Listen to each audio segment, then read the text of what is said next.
Bonjour à tout le monde, bienvenue à la chaîne Youssef Limami. Cette fois-ci, je vous propose un cours de BAEL que j'espère qu'il peut vous apporter les connaissances nécessaires pour affronter le dimensionnement et le ferraillage des éléments en béton armé. Le cours sera sous forme de plusieurs vidéos. Le premier vidéo, c'est une introduction sur le BAEL. On va parler sur la définition de BAEL, ainsi on va consacrer un certain temps pour parler de la classification des charges adoptée par le BAEL. C'est un concept très important.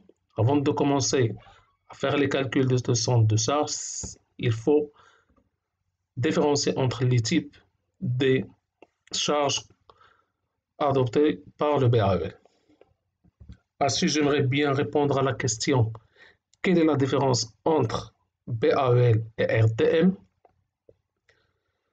Le deuxième vidéo, je vais le consacrer pour définir un projet simple, mais suffisant pour que tout le monde puisse apprendre à appliquer toutes les règles de BAEL. Donc c'est un projet que je vais calculer la descente de charge jusqu'à le ferraillage des semelles. Donc ça veut dire que je vais faire toutes les étapes d'un projet. Ainsi, le deuxième vidéo, donc je vais expliquer, voilà, je commence les calculs de la descente de charge, surtout pour les planchers. Donc deuxième vidéo, je vais calculer la descente de charge pour les planchers, alors que le troisième vidéo sera consacrée pour calculer la descente de charge des poutres, des poteaux et semelles de même projet. Donc je parle même projet, ça veut dire les gens qui veulent suivre le cours, ils doivent balayer toutes les vidéos pour comprendre tout le cours. Et à partir de quatrième vidéo, je procède au ferraillage de tous les éléments porteurs, à savoir le ferraillage des poutres, des poteaux, des semelles et des dalles. Les semelles, je vais essayer de faire les deux calculs. Donc ça veut dire pour les semelles continues et semelles isolées, je vais faire des calculs manuels. Ça veut dire j'utilise la calculatrice et des calculs avec l'Excel. Donc ça veut dire on va prendre deux. Donc les gens vont apprendre à faire les calculs sur papier et avec l'Excel. Donc j'espère que le cours soit intéressant pour tout le monde. Autre chose, à la fin, une fois que je termine le projet, je vais vous proposer certains exercices d'examen pour comprendre mieux l'application de BAEL et pour valider votre formation. Donc j'espère qu'avec tout ça, on va être capable à la fin de cours d'avoir une bonne formation en BAEL. Donc c'est plus ou moins ça, c'est le programme de cette formation.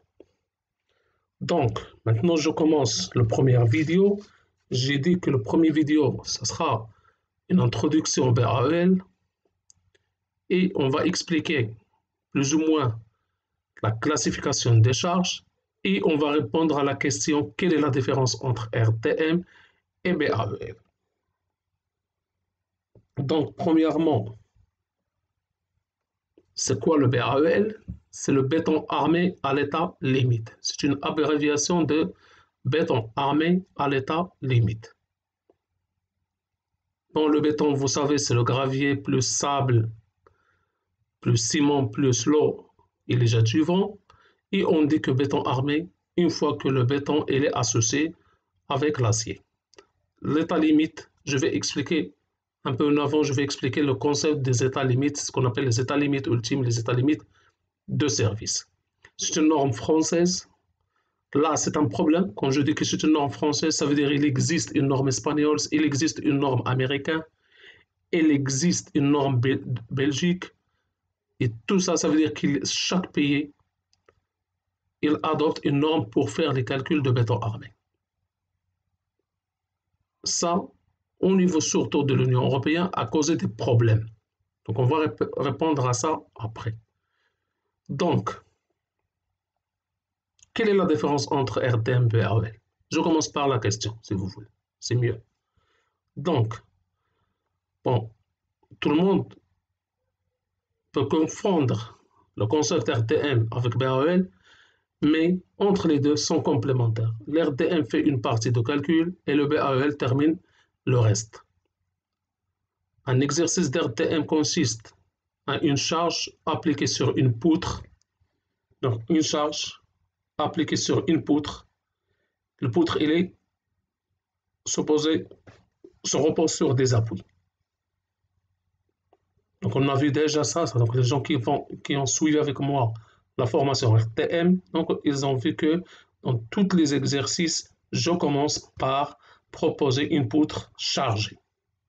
Et qu'est-ce que je fais? Je calcule les réactions, je calcule les efforts intérieurs et je trace les diagrammes des efforts intérieurs. À la fin, je dois identifier les valeurs maximum de normal, de tranchant et moment maximum. Je dois les identifier. Et c'est plus ou moins ça, c'est un calcul d'RTM. Bon, les gens qui sont plus avancés, ils savent qu'on peut calculer les déformés, on peut calculer plusieurs choses. Moi, je parle des gens qui ont une formation basique d'RTM, donc c'est ce qu'on est capable de faire. Donc, on est capable de calculer les réactions de NT et M et de calculer les diagrammes. Qu'est-ce que je fais avec les résultats de l'RTM?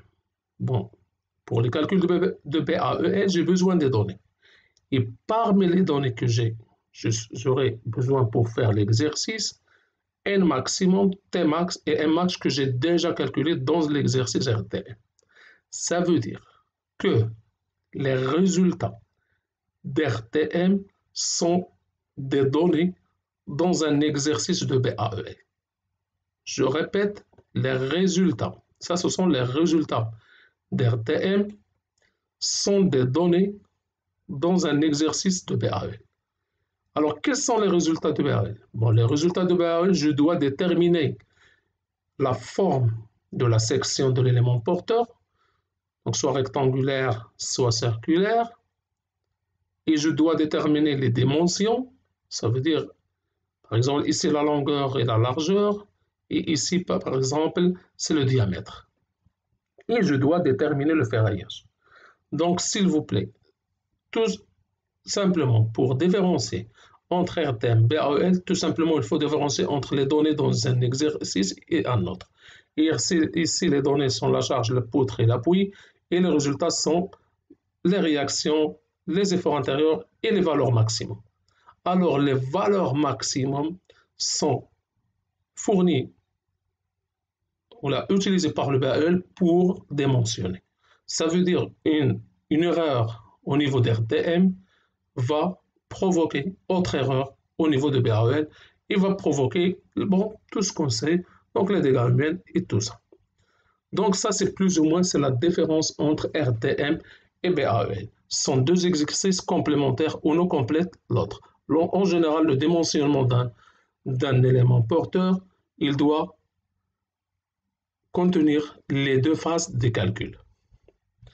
Maintenant, pourquoi j'ai écrit avant que le BAEL est égal à 1? Donc j'ai déjà parlé qu'il y a chaque pays dans l'Union européenne adopte une norme. Par exemple, la France, c'est le BAEL. L'Espagne, c'est le EHI 2008. Donc la norme en France s'appelle BAEL et la norme en Espagne, c'est le... Et en Belgique, donc, il y a des autres normes. En Allemagne, une autre norme.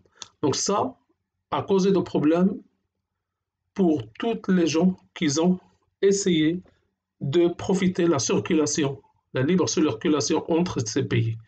Vous savez qu'un ingénieur ou tous les travailleurs, toutes les personnes peuvent circuler librement entre les pays de l'Union européenne.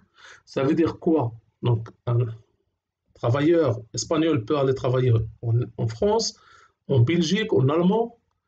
Donc le même cas, les ingénieurs, les architectes, les bureaux d'études ont opté à chercher du travail ailleurs.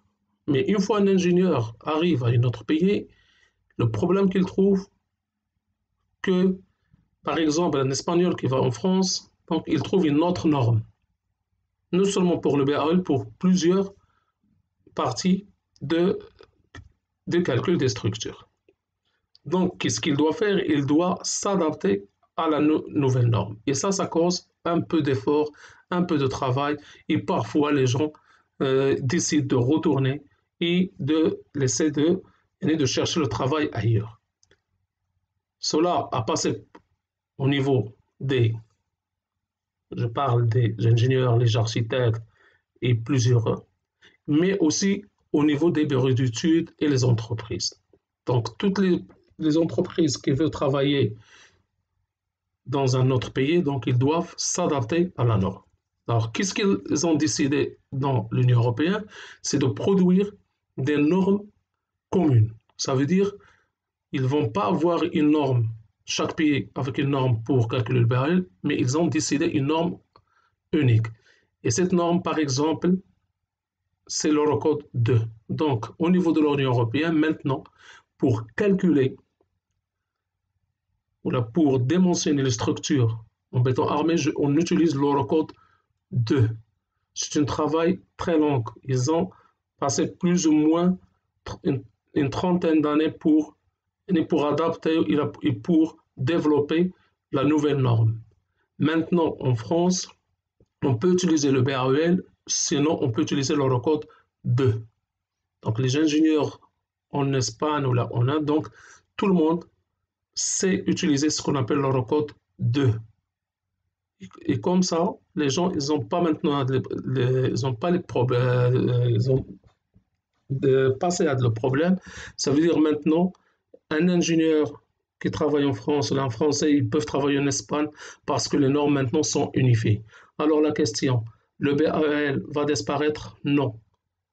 Pourquoi? Parce que au niveau de l'Union européenne, ils ont mis une période de transition. Ça veut dire l'utilisation en parallèle des deux normes. Maintenant, en France, on peut utiliser le BAEL et on peut utiliser l'Eurocode 2.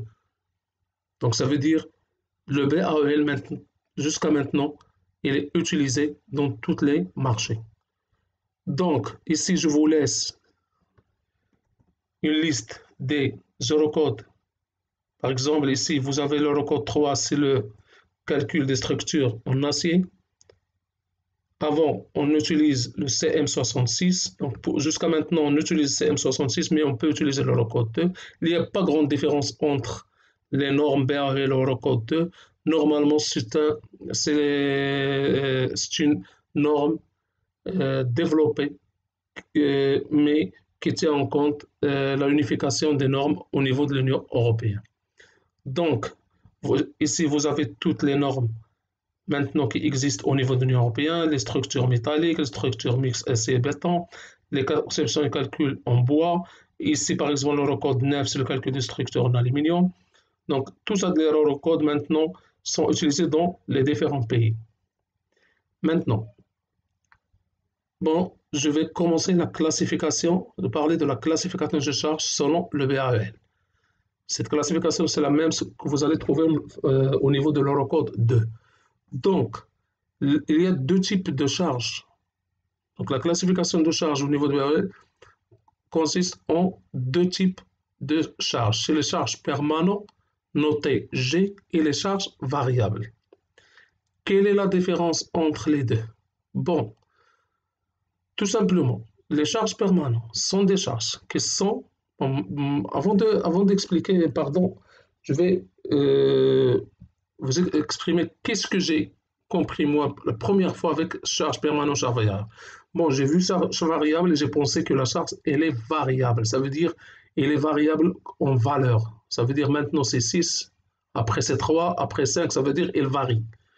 Alors, une fois j'ai approfondi mes études au niveau de BAEL, j'ai compris que c'est pas ça. C'est pas l'explication que je dois comprendre.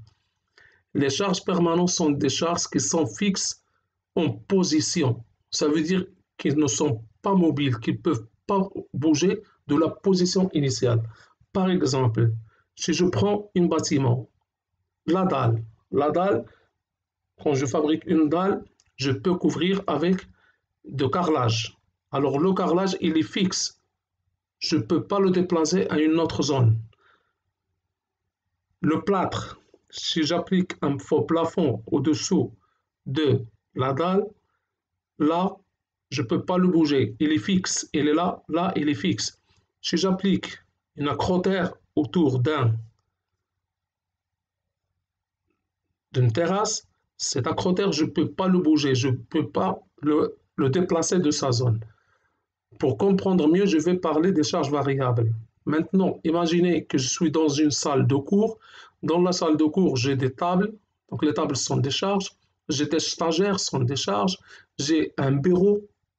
Donc tout ça, par exemple, si quelqu'un me demande de lui prêter une table, je peux le déplacer. Donc c'est une charge, mais il se déplace. Je peux le déplacer vers une autre zone. Donc là, les tables sont des charges variables. Ça veut dire qu'ils peuvent varier leur position. Les stagiaires, à 8 heures, sont dans la classe. Donc normalement, ils arrivent en classe. Et à 10 heures, ils doivent partir pour faire la pause. Ça veut dire quoi?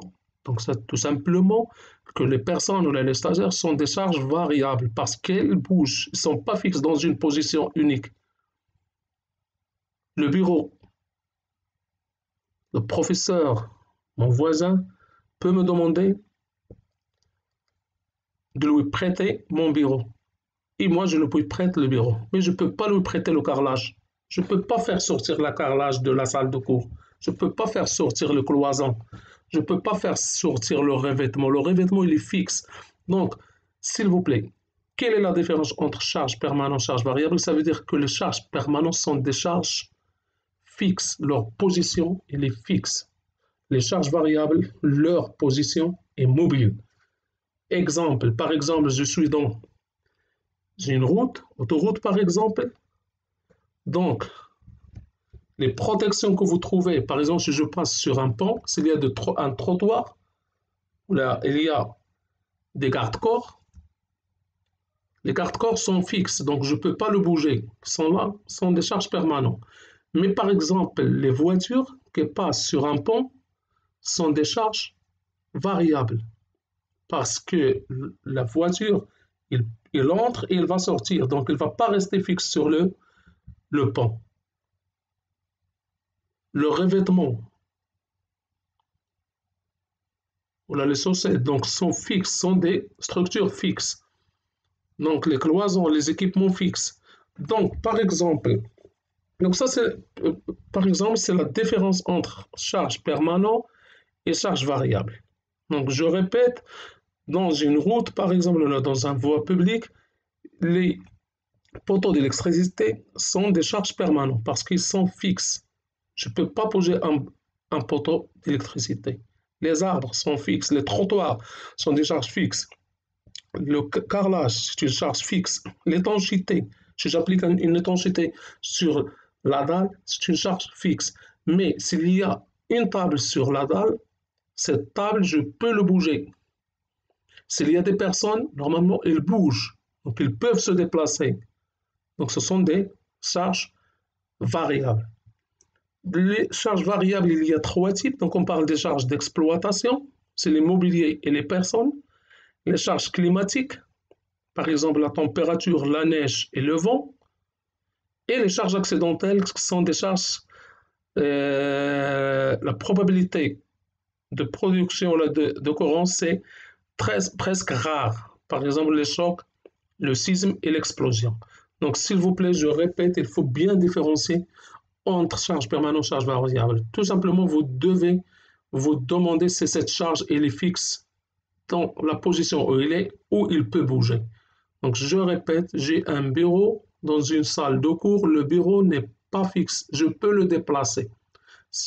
Mais par exemple, le revêtement de sol, je ne peux pas le déplacer.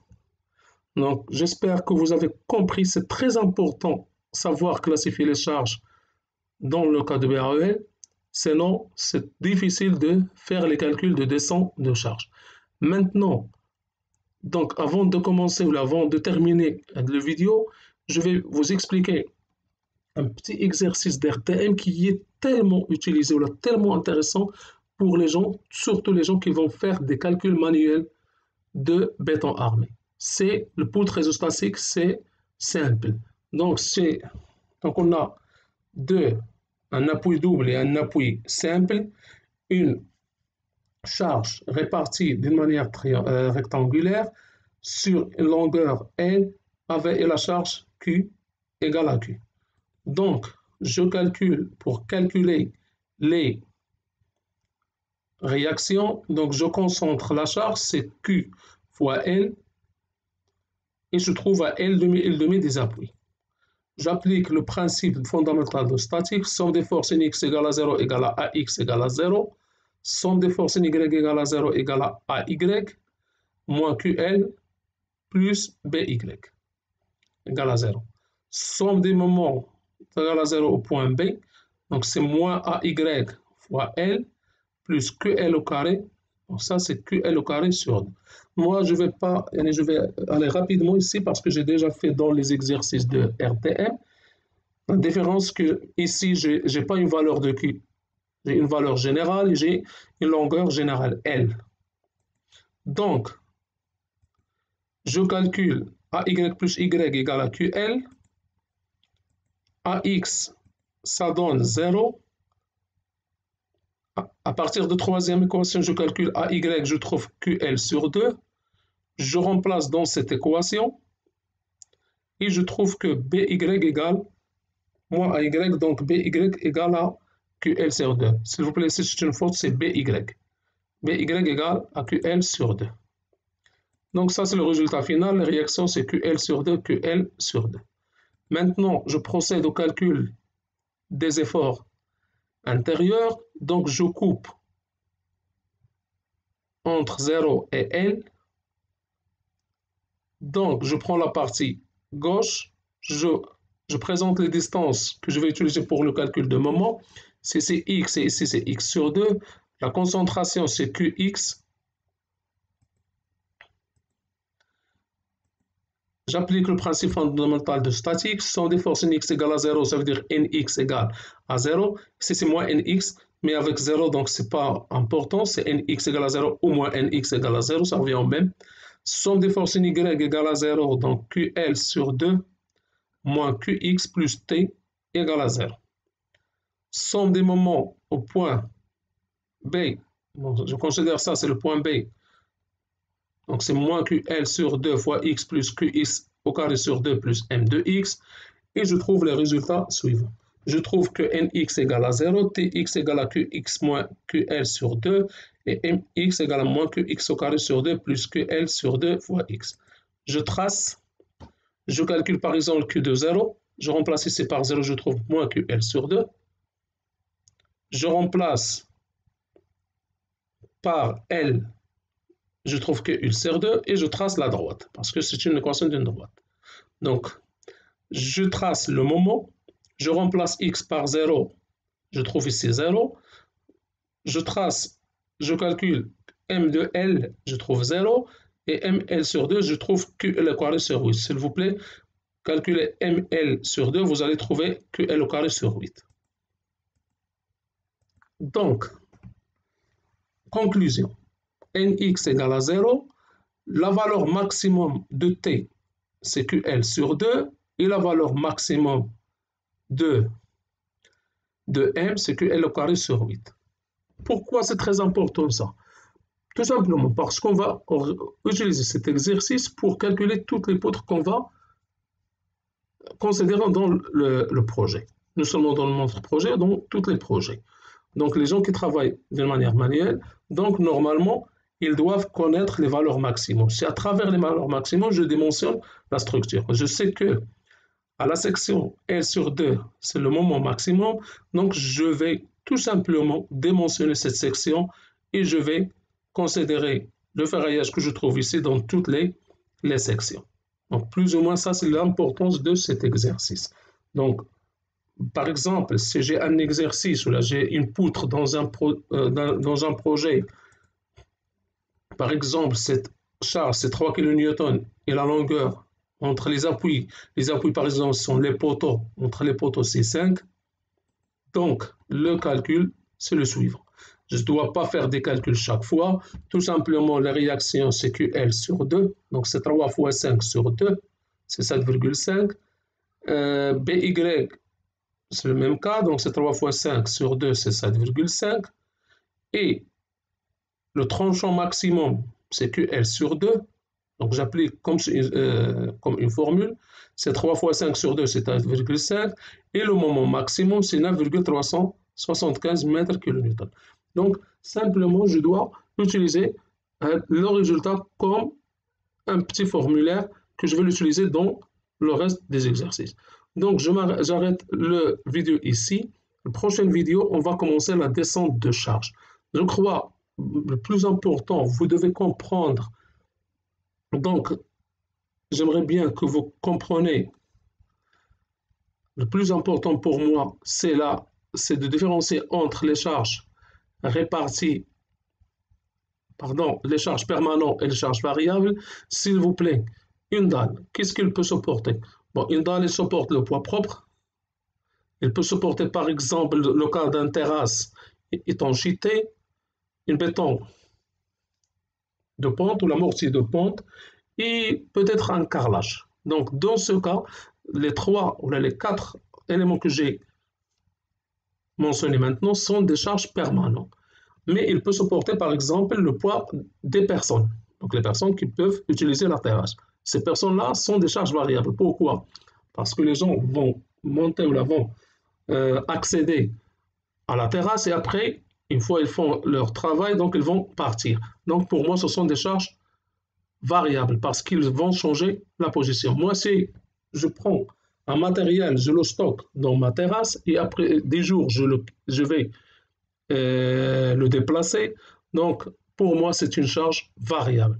Donc, s'il vous plaît, c'est très important de différencier entre charge permanente et charge variable. Je vous remercie beaucoup. Donc, je vous invite, donc je vais préparer le deuxième vidéo et c'est très intéressant parce qu'on va commencer à apprendre à faire les calculs de descente de charge à partir de deuxième vidéo. Merci, à bientôt.